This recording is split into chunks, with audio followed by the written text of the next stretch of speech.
Welcome back, students. In our last lecture, we broke down the classic hidden triangle, an upright triangle where scope is fixed at the top and time and cost are variables at the bottom. We all know how that ends in Yuka world.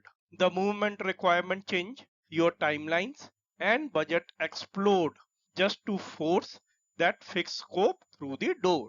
To fix this, agile practitioner don't just tweak the variables. They turn the entire triangle upside down. They use the inverted agile triangle.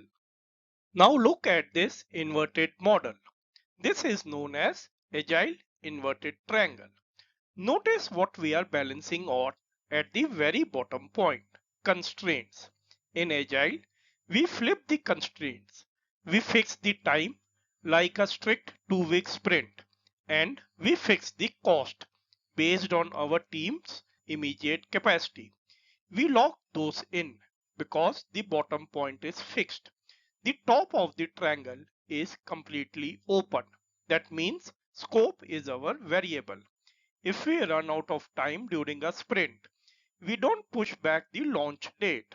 Instead, we adapt the scope, ruthlessly dropping the lowest priority features to fit our fixed timeline. Also look at what dominates the wide open top of this inverted triangle: value and quality. Value is our new definition of success. It is no longer about did we follow the plan. It is about did we deliver a usable high value feature to the customer at the end of this iteration. And sitting right next to value is quality. I want you to write this down. In the inverted triangle, quality is non-negotiable.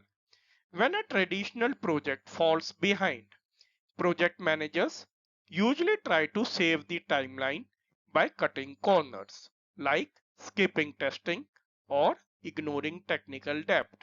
In Agile, because your timeline is already fixed, if pressure mounts, you don't compromise quality. You shrink the scope. You build fewer features, but you build them perfectly. As an agile practitioner, your job is to manage this inverted triangle model. Lock down your time, guarantee your quality, and dynamically adjust your scope to maximize value. Thank you.